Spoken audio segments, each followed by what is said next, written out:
break down on the motorway, and a couple that on the face of it appear to be Good Samaritans.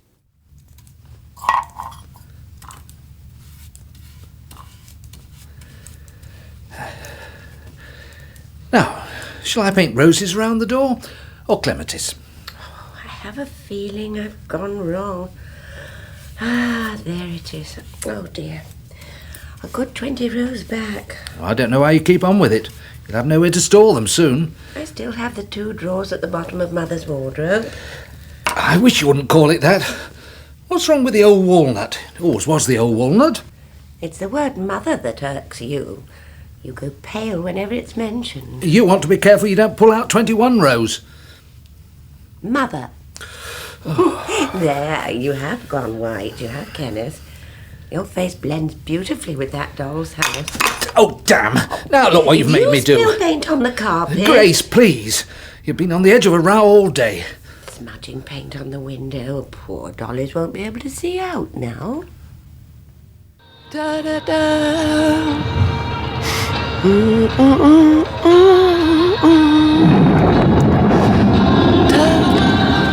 Uh-oh. Oh, no, not again. Not now, not here. Oh, Christ, I can't see a bloody thing. Right. Now, how to get across to the hard shoulder. All right!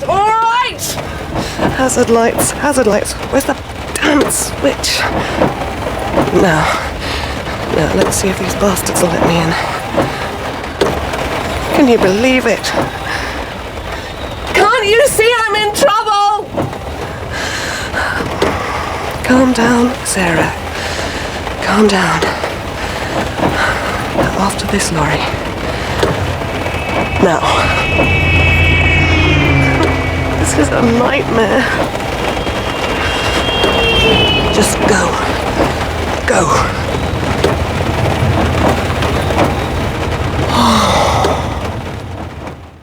That knitting's disappearing by the minute. I don't know why you didn't find something more useful to do. Boy will have grown out of it by the time you finish the thing. Why you had to buy such a large doll's house, I can't imagine. It was cheap. Where will you keep it once you've decorated the thing? That's what I'd like to know. You couldn't squeeze another toy into the shed. And you know why we can't put anything else in the long barn. We shan't get many more cars in there. And you know what the rules are. No spilling into the guest rooms. The back room hardly gets used now. Rules, Kenneth, rules. Besides, the granddaughter will be too old for dolls' houses. Would she? Fetch the chart. I'll make a cuppa. Then we can go over it. I think you'll find I'm right.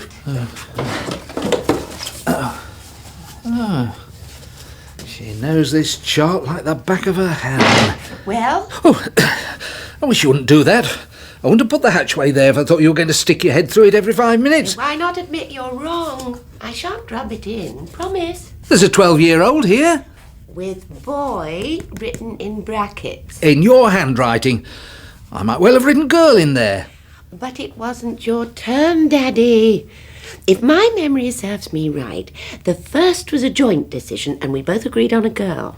And I clearly remember we had her down as a young teenager. And I think at that age girls would rather be playing with boys, not dolls. A bit of company in this isolated place would be kingdom come. No one to disturb lovers here. Oh, please, rain, please, stop. Uh-oh. Someone's coming to help you. Thank God for central locking. Trouble?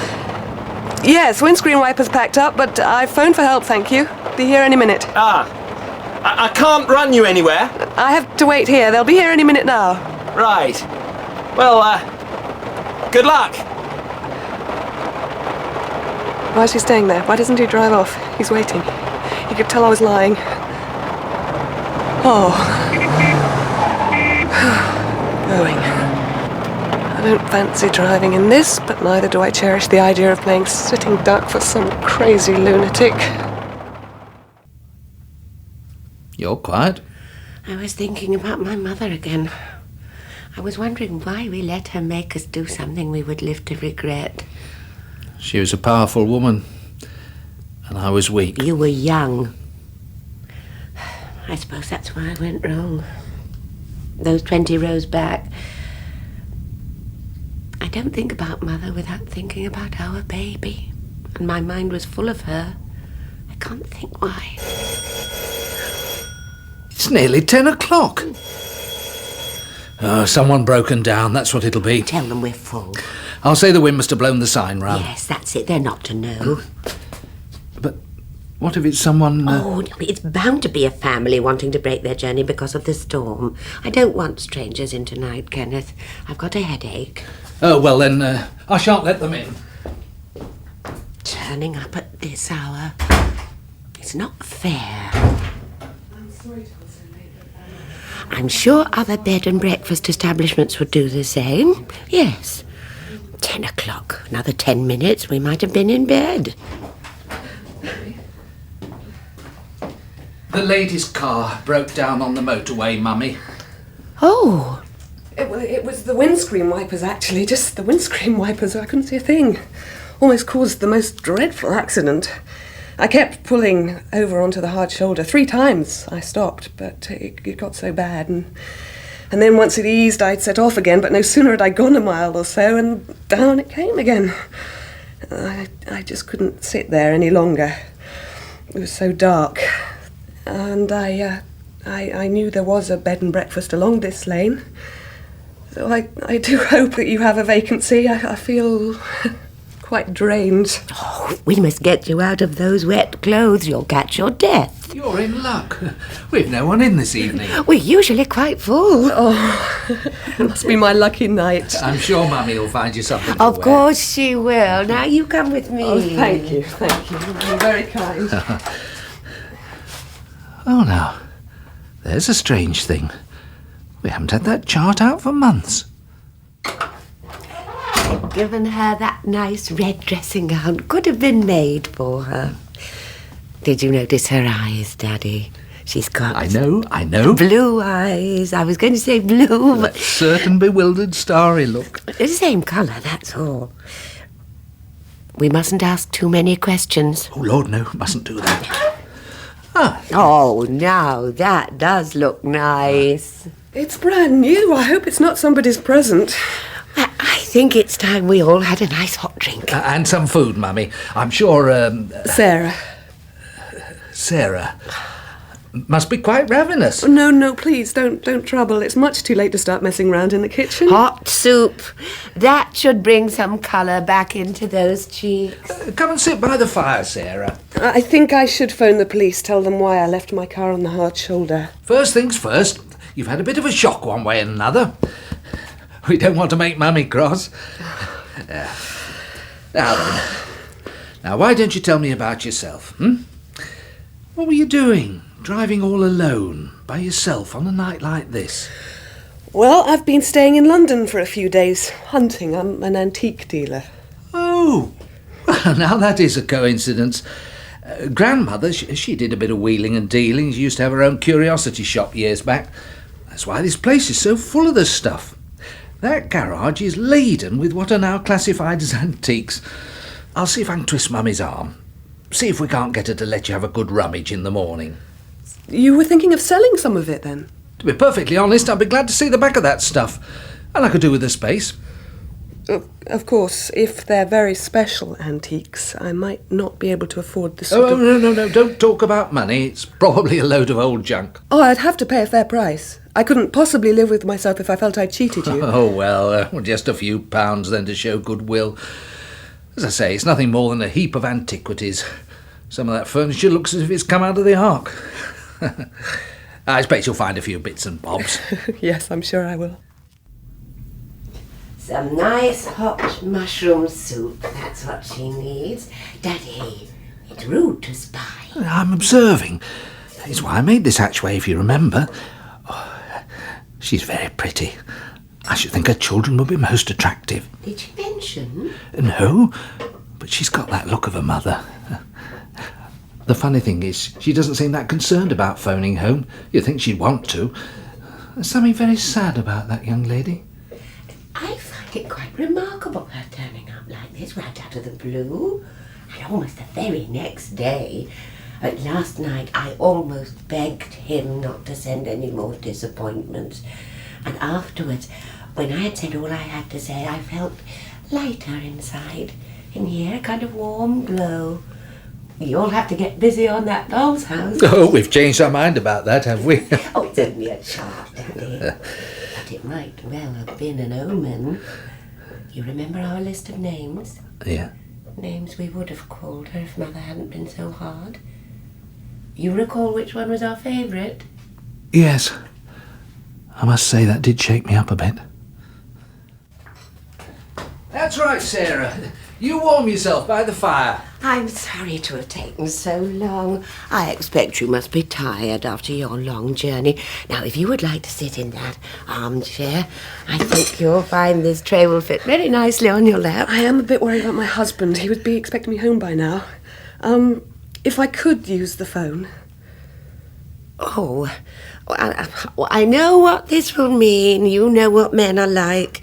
You'll want to arrange things with your car tonight, and we've just settled ourselves to your staying. And you won't get a chance to go through those things in the garage. I could always come back another day. Once I get an idea in my head... There's no shifting it. I'm desperate for space. I intended moving that stuff out of there within the next couple of days. I could always phone the local dealers. Well, I suppose I could always tell him about your garage. Tell him I needed a bit more time. Not mention the car on the hard shoulder. Now you're talking. The phone's in the hall. Turn left out of the door and keep walking till it hits you in the face. You must let me pay you for the call. Oh, you can always tell an honest face when you see one. Laura? Oh, thank goodness you're in. Listen, I want you to do me a favour. I've tried to get hold of Rod, but he's not back yet. Will you keep ringing until you get him and say I shan't be back tonight, not for a couple of days? Oh no, this is my find, and what a find. Can you believe? A dotty old couple with a garage crammed full of antiques they want to get rid of. Or should I say, old junk, as they put it. No way! Find your own. No, that will not be necessary. No address, no phone number, no clues. Don't worry, I'll share some of it with you. Does your husband often let you travel about by yourself, Sarah? I don't want you to think I'm interfering, but it seems a bit irresponsible. I do it all the time. Go all over the country. Sounds like you've spent most of your life looking for something. Or someone. Yes, I have. Antiques, though, not people. I don't like it, Sarah. It worries me.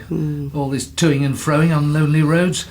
Anything could happen to you out there. Anything. Well, maybe I'm like the cat with 9 lives. Nothing deadly has happened so far. Tango 5 Alpha to control, receiving, over. Go ahead, Bob. Car parked on the hard shoulder, Sarge. Request registration check on Charlie 21, Uniform Victor X-ray. What makes you think I've got children? I prefer animals. I've got 3 cats and a dog. I see you're knitting something for a child. I expect your father must be disappointed. No grandchildren? Oh, I'm one of 3. My parents are quite content. 5 grandchildren. It comes very expensive at Christmas. Why didn't you have children, Sarah? Does it matter? Daddy? Oh, I'm sorry. It's none of my business. It's just that, well, you look like a good childbearer. Do I? I knew a woman once. She had 8. Not her own, of course, no. She was barren, as I remember it. Used to foster and sometimes adopt. Sarah didn't say anything about that. It's not the sort of thing one likes to talk about. An adopted child doesn't always want other people to know. I would, of course. I certainly would. Actually, it's strange you should say that. As a matter of fact, my parents did adopt me. My mother and father were killed in a car crash. That's what they told you? Oh, I've seen the grave. I gave birth once. Looking at you, Sarah, I would say it was about the time that you were born. I notice you say once. Once was enough, obviously. I'll put the electric blankets on. Something tells me I just said the wrong thing. It was a bit thoughtless, but there, you weren't to know. We couldn't keep the baby, of course, and it never happened again. No particular reason. Nothing medically wrong, that is. Oh, I see. We always knew that our little girl would seek us out. We knew that one day she'd knock on that door. It's been a long, painful wait, Sarah. Mummy had almost given up. I'm sorry. I'm not with you. We have let a few others use your room. We weren't to know they were imposters. I did it up myself, all in pink. And you mustn't let the bars on the window worry you. We can easily have them removed. Now, look, let's not get carried away. I took the key, but she can be cunning, had spares. There's no real harm in it, and once she feels confident that you won't leave us again, I'm sure I'll get round her to leave the bedroom door alone. We've got everything here that you want. There's no need for you to go out for days. And it'll take you days to go through that garage, I can tell you. Look, I'm sorry, but I think... It's all over now. You're here, and that's all that matters. I've seen my adoption papers. Oh, they're devious. Go to any length. You mustn't be taken in by the authorities. The most important point is we've found each other at last. At first, the way we read it, Mummy and me, there were 2 reasons why you'd turned up on our doorstep this evening, and now I'm almost certain Mummy's instincts were right. There was that dreadful storm, of course. Almost impossible, I would have thought, driving in treacherous weather without the aid of windscreen wipers. But no, that's not why you knocked on our door. I know that now. I don't want to seem ungrateful. You've made me feel very, very welcome. But I do feel bad fibbing to my husband the way I did. And my car, it shouldn't be on the hard shoulder. That's illegal. And the storm's passed now, so I think... But that's not to say the sky won't open up again once you're on that motorway. Even so, I think I'd prefer to take that risk. I'll just go and have a word with Mummy. See what she's got to say.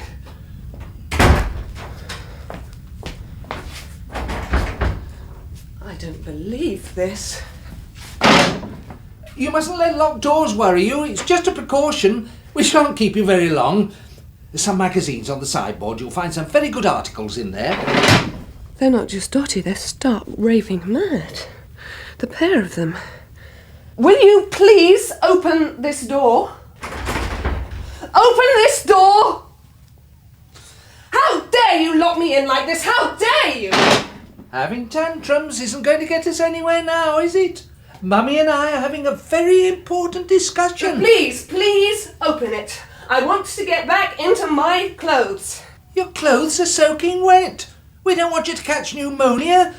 I don't know why you're making all this fuss. You're dry, warm, and perfectly safe with us for the moment. I want to go home. That's better. She's calming down now, Mummy. Tantrums are best left to spoilt children. You must think us terribly rude, locking you in like that. We've been having a little chat in the kitchen, and we've decided to bring things to a head. We can't beat about the bush anymore. We're not used to late nights. You're coming here out of the blue like that, and in such weather... People don't cruise about in heavy storms, Sarah, not unless they've got a purpose. Look, I've told you, I was on my way back. Now hear me out, please. You've got Mummy's eyes. And your bone structure, Daddy. I know you must be finding it difficult explaining yourself. It's taken you a long time to get round to looking for us, Sarah, but we feel sure you must have had your reasons. I'm sorry, I don't know what you're talking about. Sarah. We're a disappointment to her, Daddy. That's what it is. She came and she didn't like what she saw. How can you sit there and deny your own Mummy and Daddy? It's well past our bedtime. Look, I'm very sorry if I'm not who you want me to be, but that's the way it is now. I would like to phone my husband. I shall ask him to pick me up. Oh, no. Oh, dear me, no. We can't have that. Mummy's put your electric blanket on. We can't let you go just like that, as if you'd never been. I want to go home tonight. We'd like to explain the way it was. We didn't want to give you up. It was forced upon us. We've regretted it ever since. You've got to stop blaming Sarah. It's not fair on Mummy. I am not your daughter. I can't accept that. I'm sorry. Temper, Daddy, temper. You mustn't do this to him, Sarah. He gets terrible blood pressure and that does nothing for his bad streak. Look, let's be sensible about this. I would love it if you were my parents. I'm sure you'd both make wonderful... But I am not who you want me to be. And I will not pretend. My name is Sarah Brown. I look exactly like my own mother. I've seen her photographs. Now, your daughter is out there somewhere, but I am nothing to do with you. And you have no right to keep me here. I will not stay. Now, why don't we stop all this bickering? Drink our cocoa before it gets cold. I don't want any, thank you. I would rather use the phone. Don't want your cocoa? After Mummy stayed up late to make it? All right. I'll drink my cocoa like a good girl. But then... It's all been a terrible misunderstanding. Another silly mistake. You're right, Mummy. But then... You nearly always are.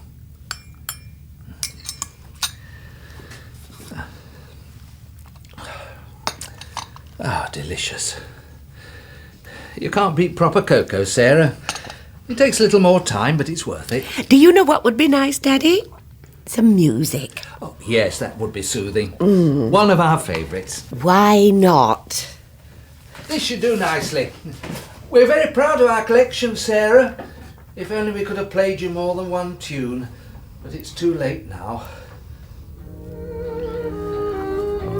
Oh, I do love this. Would the lady like to dance? Oh, she would. She would. Dee-dee. We used to be top of the league, you know, before we married. Sometimes we would simply dance our way through the night, young and in love. Grace was the envy of all, Sarah. Kenneth stood taller than all the men. I would really like to get dressed now. You're forgetting how wet your clothes were. Oh, God. God, I feel so heavy. It's working very fast, Grace. I've got it down to a fine art now. You won't feel any pain. Grace has years of experience behind her. You'll just feel numb, that's all. You won't even know about the shaking. We made a few mistakes at first. One young lady had a terrible fit, broke a light bulb. She made it all very difficult. Please, help me. It's not as if we asked you to come here. None of you. It's not as if we went out searching. We kept our promise. Now, don't go upsetting yourself, Grace. She's been a brick, Sarah. A real brick. And we've had some tricksters here, I can tell you. Suggesting, insinuating, and all the time knowing they bore no relation to us whatsoever.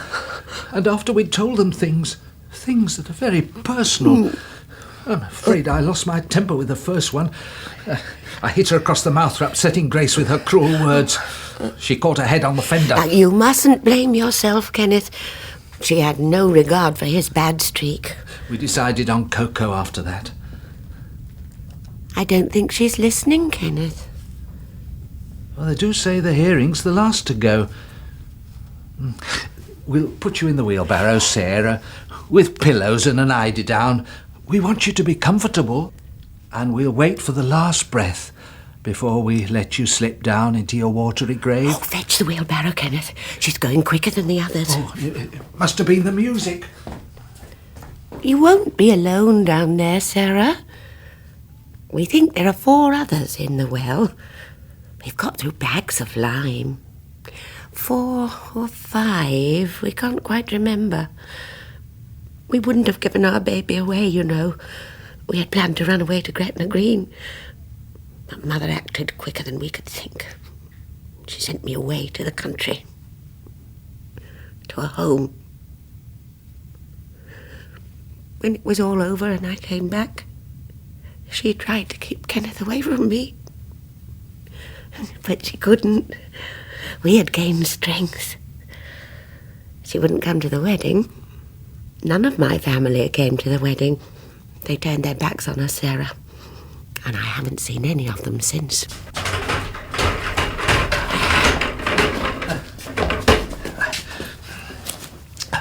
We're putting you in it now, Sarah. But you must help us to help you. Get her other arm, Grace. Yes, that's it. Try to pull yourself up. Oh, if she starts to shake before we've got her in there, Kenneth. Use your legs, Sarah. Good girl.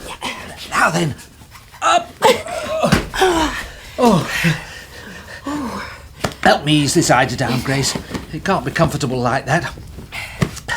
That's better. You couldn't wish for a better end, Sarah.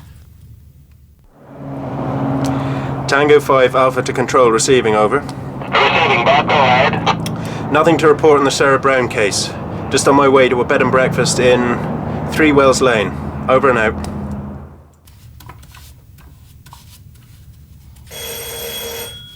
I'll go. Now, who can that be? Well, whoever it is, I shan't stop what I'm doing. I intend to finish this by the end of the week. I've got that train set to repair. Right, it's a policeman, Kenneth, making inquiries about a missing person. Afternoon, sir. Sorry to disturb you. Well, I never. What a coincidence. If I didn't only last week buy an old doll's house for my little girl. Oh. Incredible. Almost identical.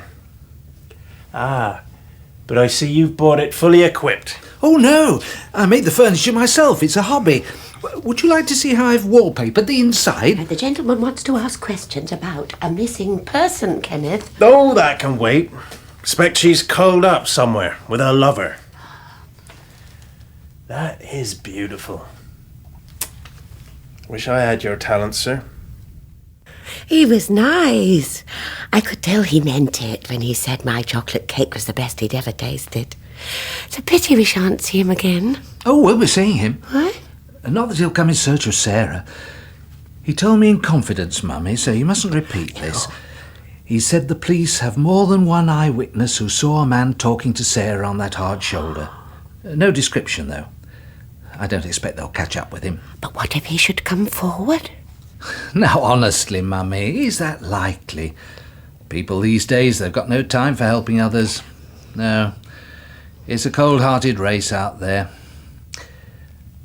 I said I'd make him a few bits to go in his little girl's doll's house. Oh, I am pleased. You know, he's just the sort of man I imagine our daughter would have married. And you got on so well with him, Daddy. I do hope he does come back. In Wishing Well by Sally Worboyes, Grace was played by Rosemary Leach, Kenneth by Norman Bird and Sarah by Kate Buffery. The policeman was played by Robert Portal and the man by Alan Barker. It was produced by Cherry Cookson. BBC Radio 4 Extra.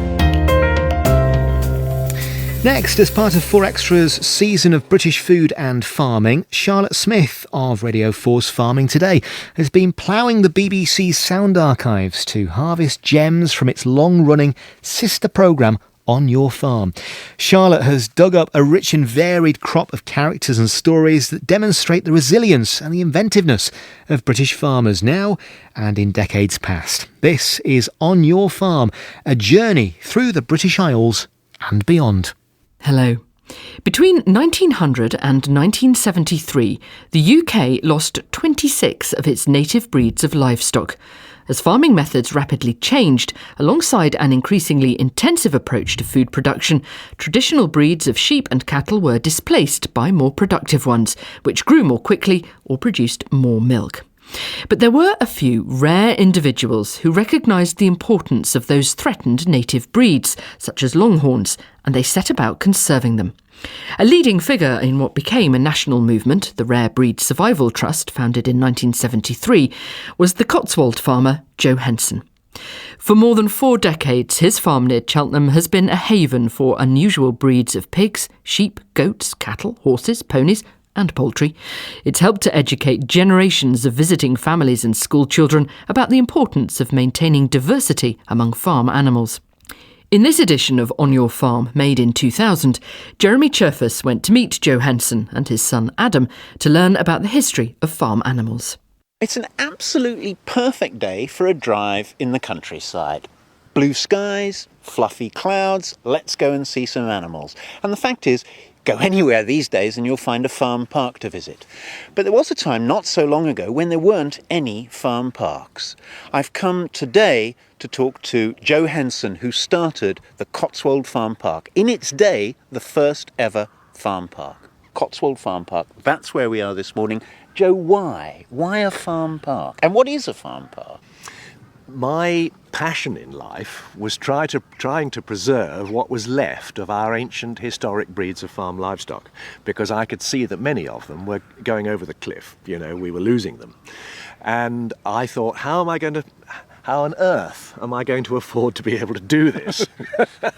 And I came up with the idea that the public could perhaps pay for my hobby, if you like, Jeremy, if we're perfectly honest. Yeah, because they couldn't pay for themselves as farm animals. No, rare breeds were rare because they weren't commercial. Things have changed, but that was the situation then. So we're here at the start of what is effectively the farm walk. Sheep, cattle. What are these, Shetland sheep?